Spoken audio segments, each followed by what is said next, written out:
warehouse smelled of rust and fear when Marcus kicked down the door. His daughter Emma's backpack lay torn in the corner, the same purple one she'd clutched that morning, whispering, "Daddy, I'm scared of the new school." 3 men in expensive suits turned toward him, their guns trained on the woman zip-tied to the chair. She looked nothing like the polished CEO from the news articles. Her designer blazer was ripped, mascara streaked down her cheeks, but her eyes held a defiance that reminded him of someone he'd tried to forget. "You made a mistake coming here," the tallest man said, his finger hovering over the trigger. Marcus said nothing. He never did. But his calloused hands moved with the precision of a man who'd learned that sometimes silence spoke louder than words, and sometimes the people you save end up saving you in ways you never expected. Marcus Reynolds had never planned to be a hero that Tuesday afternoon. He'd been installing security cameras at the industrial complex when he heard the scream. Not the kind of scream from a horror movie, but the raw, desperate sound of someone who'd run out of options.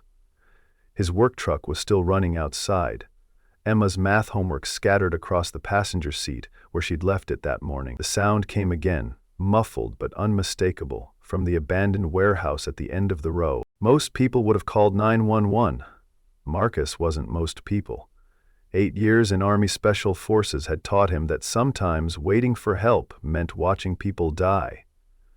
He grabbed his toolkit, not because he planned to fix anything, but because the weight of it felt familiar in his hands. The side door to the warehouse was locked, but locks had never been much of a problem for someone who'd spent 2 tours disarming improvised explosive devices in places where the wrong wire meant saying goodbye to everything you'd ever loved. The lock clicked open with the soft whisper of metal surrendering to someone who understood its secrets. Marcus slipped inside, his boots silent on the concrete floor.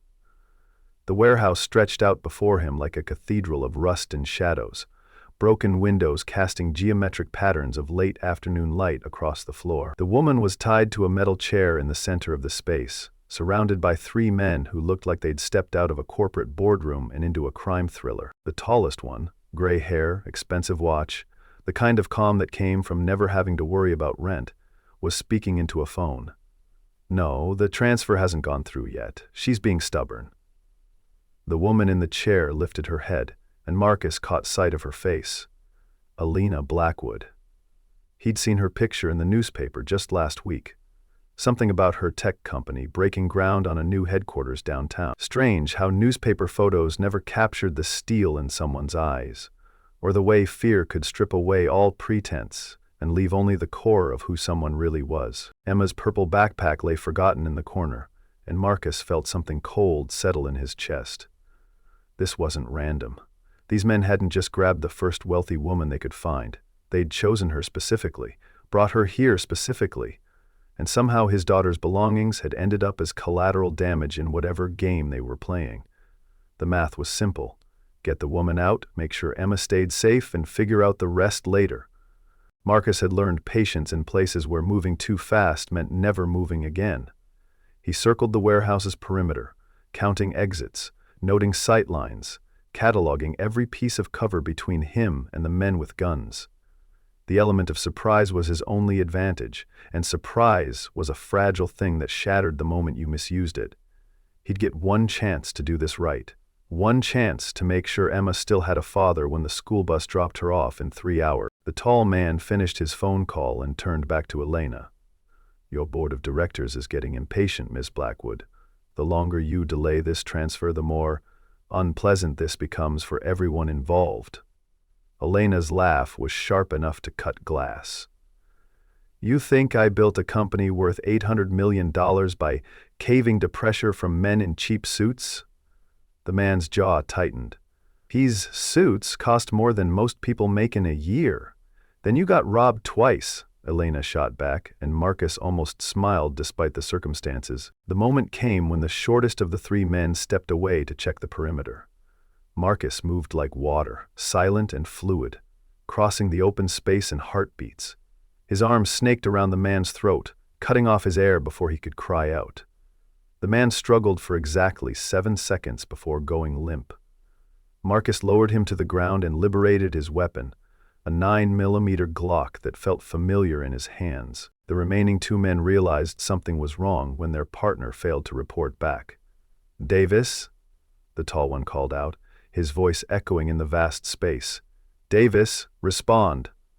Marcus stepped into the light, the Glock held steady in a two-handed grip. "Davis is taking a nap," he said quietly. "Question is, do you want to join him, or do we do this the hard way?" The tall man smiled, but it was the kind of smile that never reached the eyes. "You have no idea what you're walking into, friend. This woman isn't the victim you think she is." Marcus kept the gun trained on him, but something in his tone made him hesitate. "Really? Because from where I'm standing, she looks like someone who needs help." Elena's voice cut through the tension like a blade. "Don't listen to him. They're trying to steal my company. They've been planning this for months." The second gunman started to raise his weapon, and Marcus made a decision that would change everything. The Glock barked twice, precise shots that sent both men diving for cover behind stacks of old machinery. Marcus was already moving, using the momentary chaos to reach Elena's chair. Her zip ties parted under her tactical knife, and she rubbed her wrists where the plastic had cut into her skin. "Can you run?" he asked, scanning the warehouse for movement. Elena nodded, but as she stood, she stumbled slightly. Marcus caught her arm, and for a moment their eyes met. There was something there, some flicker of recognition that made his chest tighten. "Do I know you?" she whispered, but gunfire erupted from their left, and there was no time for questions. They moved together toward the nearest exit, Marcus shielding Elena with his body as bullets sparked off concrete walls and metal support beams. The warehouse had become a maze of shadows and ricochets, every corner a potential ambush, every sound a possible threat. Marcus had been in worse situations, but never with a civilian to protect, and never with the nagging feeling that nothing about this was quite what it seemed. The exit door was 40 feet away when Elena stumbled again, this time falling to one knee. Marcus turned back for her, and that's when he saw the blood seeping through her blazer. "You're hit," he said, but she shook her head. "Just grazed. Keep moving." Her voice was steady, but Marcus had seen enough battlefield wounds to know when someone was putting on a brave face. They reached the door as sirens wailed in the distance. Someone had finally called the cavalry. Marcus kicked the door open and helped Elena into his work truck, her blood leaving smears on the vinyl seat.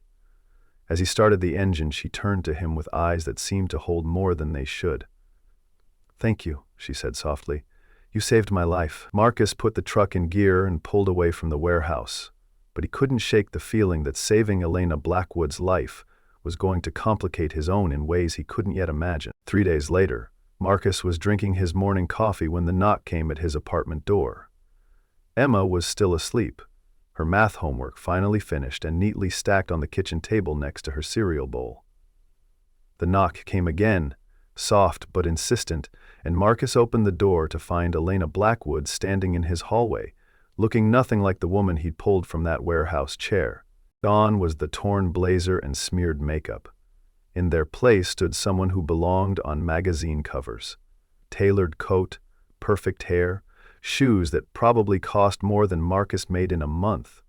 But her eyes were the same, and when she smiled, something in his chest shifted in a way that reminded him of feelings he'd buried with his wife. "I wanted to thank you properly," Elena said, extending an envelope, "and to apologize for involving your daughter." Marcus took the envelope, but didn't open it. "How did you find my address?" Elena's smile faltered slightly. "I have resources. I wanted to make sure you and Emma were safe." The way she said Emma's name, like she'd been practicing it, made Marcus's protective instincts flare. "We're fine," he said, but Elena was already looking past him into the apartment. Her gaze lingered on Emma's drawings, taped to the refrigerator, on the photo of Marcus and his late wife Sarah on the bookshelf, on the small details that made a house a home. "May I come in?" she asked. "There are things we need to discuss." Against his better judgment, Marcus stepped aside. Elena moved through his living room like she was cataloging everything, her fingers trailing over Emma's art supplies on the coffee table, her eyes taking in the carefully maintained order of a single father's life.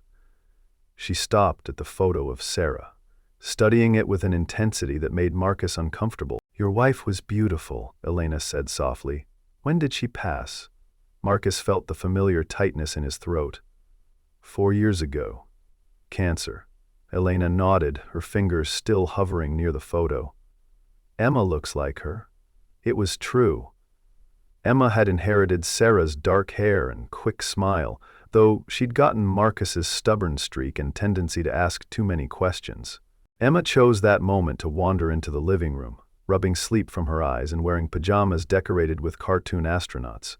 She stopped when she saw Elena, tilting her head with the curious intensity of a 7-year-old encountering something new and potentially interesting. "Are you the pretty lady Daddy saved?" Emma asked, and Elena's professional composure cracked just enough to let genuine warmth show through. "I suppose I am," Elena replied, crouching down to Emma's eye level. "What's your name, sweetheart?" Emma glanced at Marcus for permission before answering. "Emma Louise Reynolds. Daddy says I'm named after his grandmother, but I think it's because of the book about the girl who goes to Paris." Elena's face went very still. "Emma Louise," she repeated, and something in her voice made Marcus step closer. "That's a beautiful name." She reached into her purse and pulled out a small snow globe containing a miniature Eiffel Tower. "I brought you something. I thought you might like Paris." Emma accepted the gift with the solemnity children reserve for moments they sensed were important. She shook the globe and watched the artificial snow swirl around the tiny landmark. "It's beautiful," she whispered. "Have you been to the real Paris?" Elena nodded. "Many times. Maybe someday you'll go too." Marcus watched this exchange with growing unease. There was something too familiar about the way Elena spoke to Emma, too intimate about the gift choice, too knowing about the smile that spread across his daughter's face. "Emma, why don't you get ready for school?" he suggested, and his daughter skipped back toward her bedroom, clutching the snow globe. When they were alone again, Elena straightened and became businesslike once more. "I want to offer Emma a scholarship," she said without preamble. "Full tuition to Riverside Academy. It's the best private school in the city." Marcus had heard of Riverside Academy, the kind of place where senators and tech moguls sent their children, where annual tuition cost more than most people's salaries. "That's generous," Marcus said carefully. "But Emma's fine where she is." Elena's jaw tightened almost imperceptibly. The public schools in this district are underfunded and overcrowded. Emma is clearly intelligent. She deserves better opportunities. There was an edge to her voice now, something that sounded almost like desperation disguised as charity. "She deserves a normal childhood," Marcus countered. "Friends in the neighborhood, a school where she's not the charity case." Elena's eyes flashed. "Is that what you think this is? Charity?" Marcus held her gaze steadily. "Isn't it?" Elena was quiet for a long moment, her fingers worrying the strap of her expensive purse. When she spoke again, her voice was softer, more vulnerable than he'd heard it before. "I don't have children of my own," she said. "I've spent so much time building my company that I forgot to build a life. Meeting Emma, it reminded me what I've been missing." There was truth in her words, but Marcus had learned to listen for what people didn't say as much as what they did.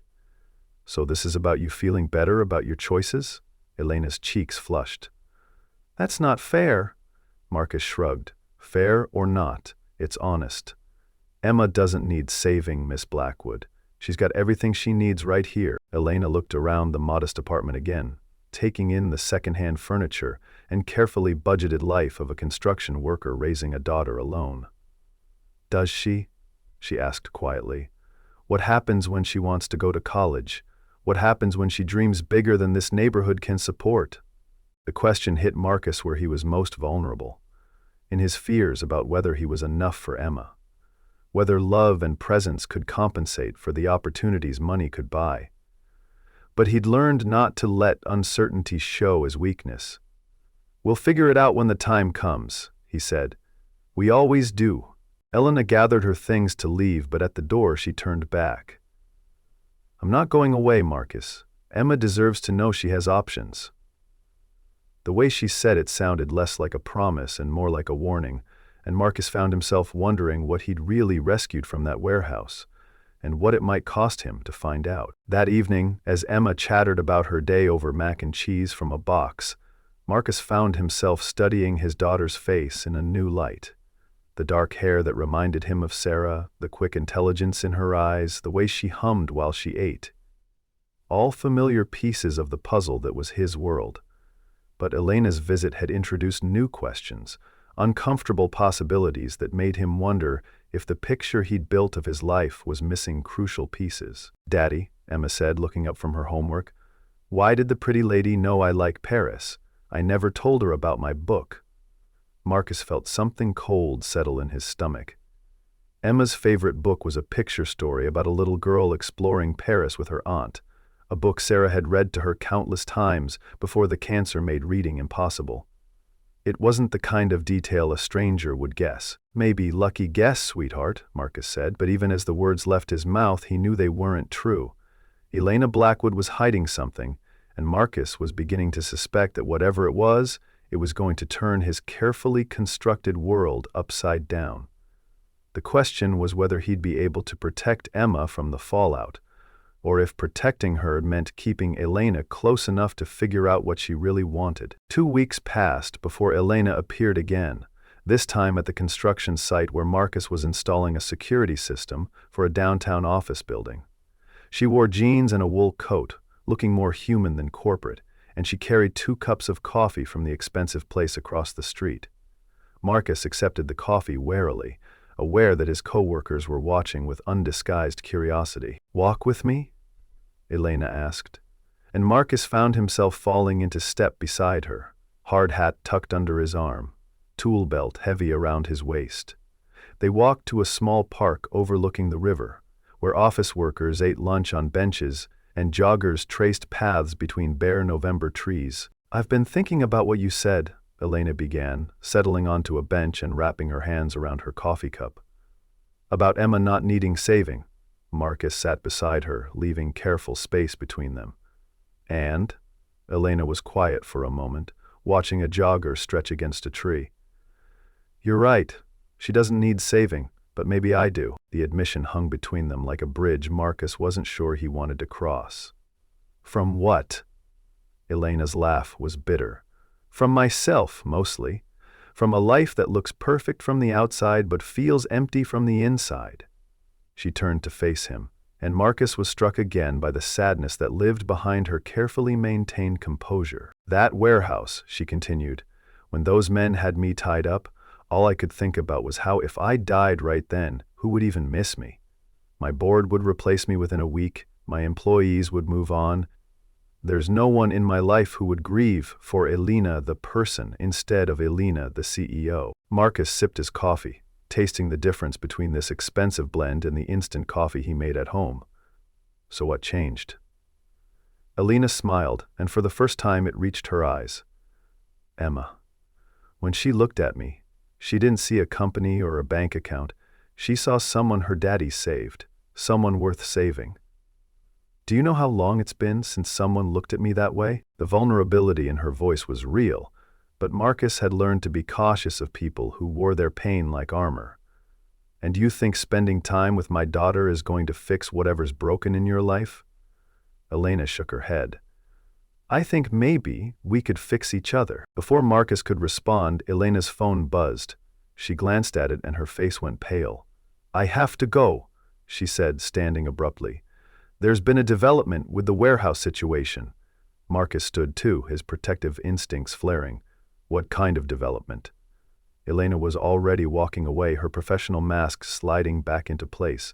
"The kind that means you and Emma need to be careful. I'll explain later." Marcus watched her disappear into the crowd of downtown pedestrians and felt the first stirrings of real fear. Whatever Elena Blackwood was involved in, it was bigger than a simple kidnapping attempt, and now he and Emma were part of it whether they wanted to be or not.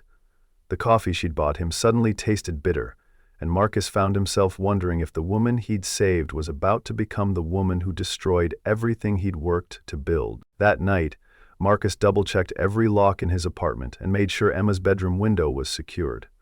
He told himself he was being paranoid, but paranoia had kept him alive in Afghanistan and it might keep Emma safe now. As he tucked her into bed, Emma looked up at him with Sarah's eyes and asked the question he'd been dreading. "Daddy, is the pretty lady in trouble?" Marcus smoothed her hair and chose his words carefully. "Maybe, sweetheart. But that's not your worry, okay? That's a grown-up problem." Emma nodded solemnly. "But if she's in trouble, shouldn't we help her? You always say we help people who need help." Marcus felt the familiar weight of single parenthood, the knowledge that every answer he gave would shape the person Emma became, that his choices rippled forward into her future in ways he couldn't predict or control. "Sometimes helping people is complicated," he said finally.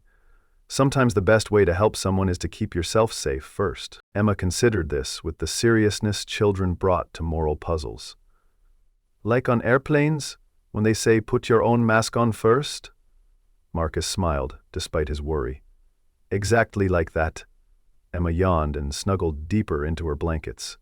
"I hope the pretty lady stays safe," she murmured, and Marcus found himself hoping the same thing, even as he wondered what staying safe might cost them all. The truth came 3 days later, delivered not by Elena but by 2 federal agents who knocked on Marcus's door at 6 in the morning. Special Agent Sarah Chen and Special Agent Michael Torres wore the kind of serious expressions that meant someone's world was about to end, and Marcus had the sinking feeling it might be his. "Mr. Reynolds," Agent Chen said, showing her badge, "we need to talk about Elena Blackwood." Marcus stepped onto his landing, pulling the door closed behind him so Emma wouldn't hear. "What about her?" Agent Torres consulted a tablet. "When did you first meet Miss Blackwood?" Marcus felt like he was navigating a minefield blindfolded. 3 weeks ago. I helped her out of a difficult situation." Agent Chen's expression didn't change. "Mr. Reynolds, Elena Blackwood is under federal investigation for money laundering, weapons trafficking, and conspiracy to commit fraud. The difficult situation you rescued her from was a federal sting operation that took us 8 months to set up." The words hit Marcus like a physical blow. "That's impossible." Agent Torres turned his tablet so Marcus could see the screen. Photos of Elena at various locations, meeting with men in expensive suits, boarding private jets, standing in what looked like a warehouse full of wooden crates. Ms. Blackwood's technology company is a front for one of the largest illegal arms dealers on the East Coast. Those men in the warehouse weren't kidnappers. They were federal agents trying to arrest her. Marcus felt the world tilt sideways. "You're saying I helped a criminal escape federal custody?" Agent Chen nodded grimly. "Among other things. We're more concerned about her recent contact with you and your daughter. Has Miss Blackwood given you any gifts, money, offered to help with anything?" Marcus thought about the snow globe Elena had given Emma, about the scholarship offer, about the way she'd looked at Sarah's photo with such focused intensity. "She offered my daughter a scholarship to a private school." Agent Torres and Agent Chen exchanged glances. "Mr. Reynolds, we believe Miss Blackwood is using you and Emma as leverage to avoid prosecution. She's building emotional connections that she can exploit if we move against her." The coffee Marcus had drunk that morning turned to acid in his stomach. "She wouldn't hurt Emma." Agent Chen's expression softened slightly. "We hope not. But Elena Blackwood has been manipulating people for years. She's very good at making people believe she cares about them when she's really using them for her own purposes." Marcus thought about Emma's innocent question about helping people in trouble, about his own growing feelings for the woman who'd seemed so vulnerable and real. "What do you want from me?" Agent Torres closed his tablet. "We want you to wear a wire. Help us get the evidence we need to put her away permanently." The request hung in the morning air like a challenge. Marcus looked through his apartment door at Emma's bedroom, where she slept surrounded by her drawings and dreams, protected by locks that suddenly seemed inadequate against the forces that had invaded their lives. "And if I say no?"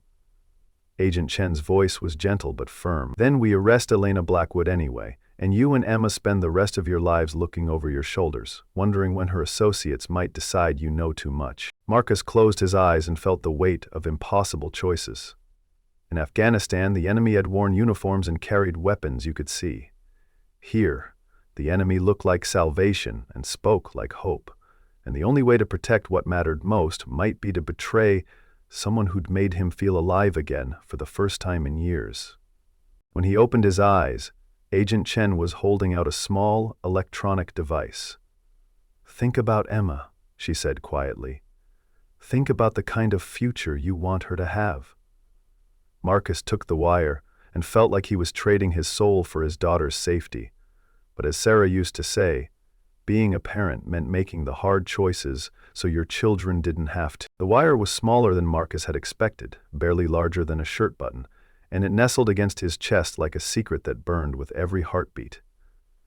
Agent Chen had shown him how to activate it with a simple touch, how to position himself so the microphone would pick up conversations clearly, how to act normal when everything about his world had become a performance. Elena called that afternoon, her voice warm and familiar through the phone. "I was wondering if you and Emma would like to have dinner tonight. Somewhere nice. My treat." Marcus found himself saying yes before his rational mind could object, and as he hung up the phone, he realized that some part of him still wanted to believe the federal agents were wrong. They met at Romano's, an Italian restaurant in the historic district where candlelight painted everything in warm amber, and the smell of garlic and oregano made even the most complicated situations feel temporarily simple. Emma wore her best dress, navy blue with white flowers, and sat between Marcus and Elena like a bridge connecting two worlds that had no business touching. Elena had chosen the restaurant carefully. It was busy enough that their conversation would be masked by the general dinner noise, intimate enough that Marcus would have to lean close to hear her clearly. She ordered wine for herself and Marcus, chocolate milk for Emma, and spoke about safe topics while they waited for their food.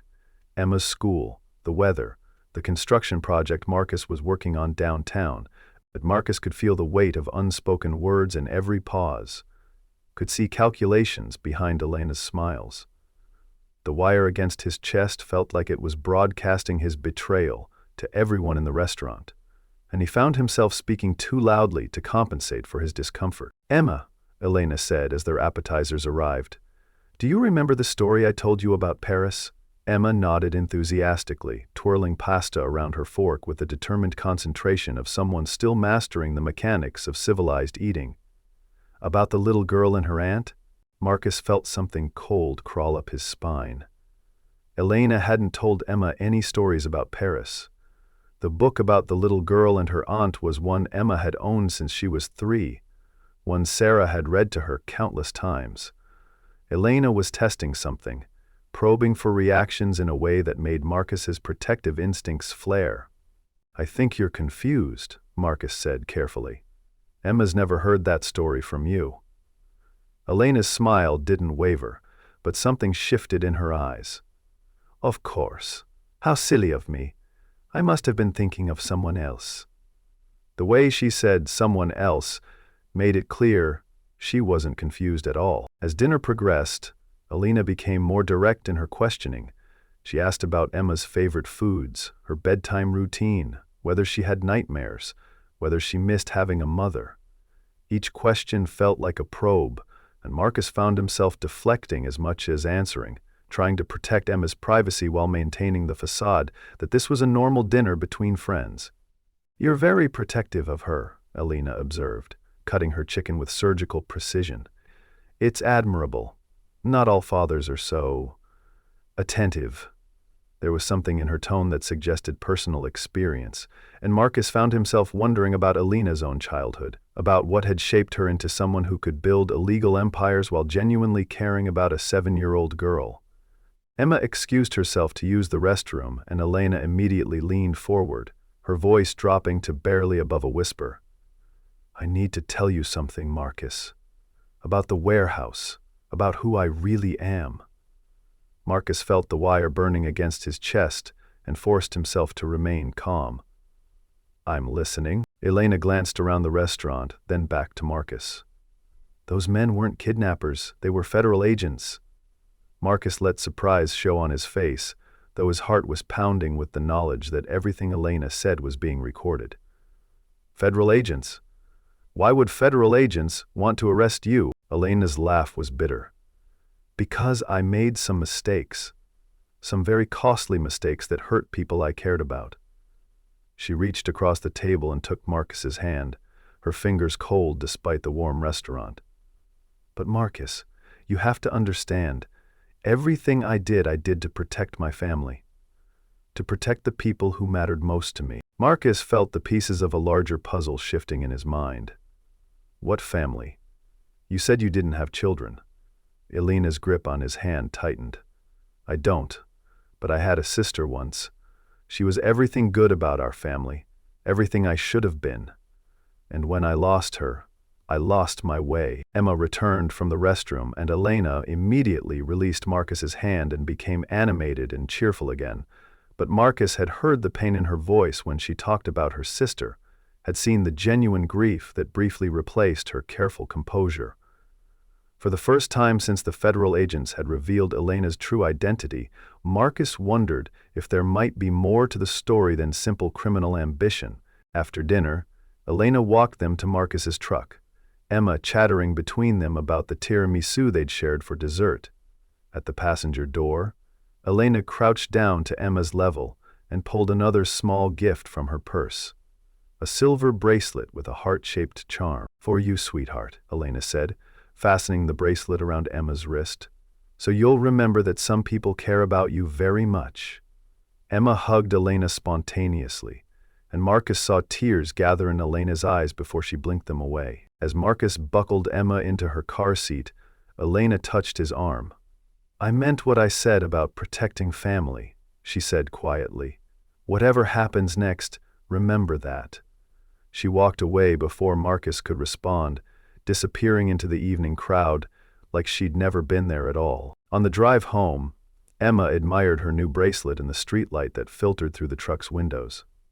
Daddy, why does the pretty lady seem sad sometimes?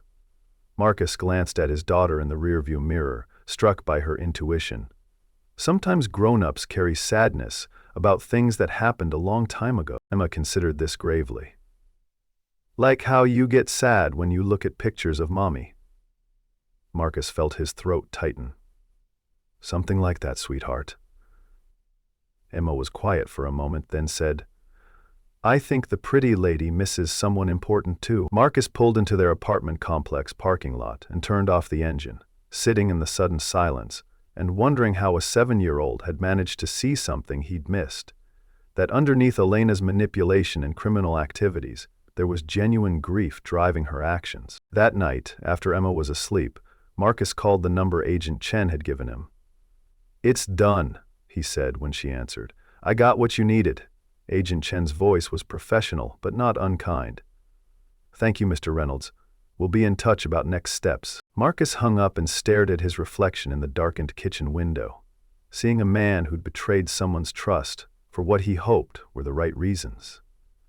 The wire was gone, handed over to Agent Torres in the restaurant parking lot, but Marcus could still feel its weight against his chest, like a scar that would never fully heal. 2 days later, the news broke on every channel. Elena Blackwood, CEO of Blackwood Technologies, arrested on federal charges including money laundering, illegal arms trafficking, and conspiracy to defraud investors. The footage showed her being led away in handcuffs, her face composed but her eyes finding the camera for just a moment with an expression Marcus couldn't quite read. Emma saw the news before Marcus could change the channel.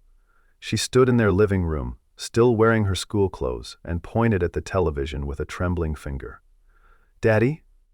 Why is the pretty lady wearing those bracelets on her hands?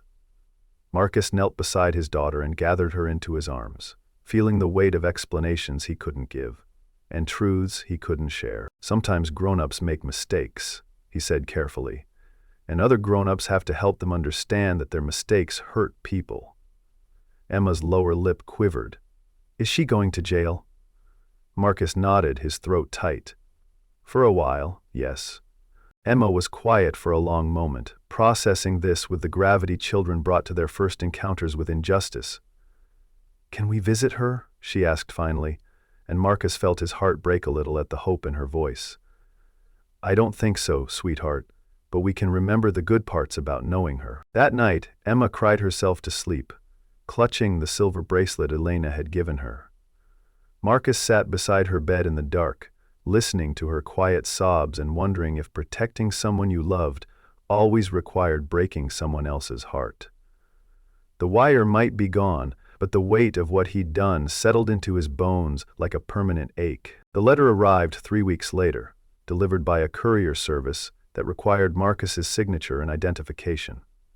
Inside the manila envelope was a single sheet of expensive paper, covered in Elena's precise handwriting, and a smaller sealed envelope marked "For Emma." "Marcus," the letter began, "by the time you read this, you'll know the truth about who I am and what I've done. I don't expect forgiveness, but I hope you'll understand that every choice I made was an attempt to protect the people I love, including you and Emma." Marcus read the letter standing in his kitchen, coffee growing cold on the counter, morning light streaming through windows that suddenly felt too bright for the shadows Elena's words were casting over his world. "My sister Sarah died 4 years ago," the letter continued, and Marcus felt the floor drop away beneath his feet. "She was married to a good man, a soldier who loved her completely.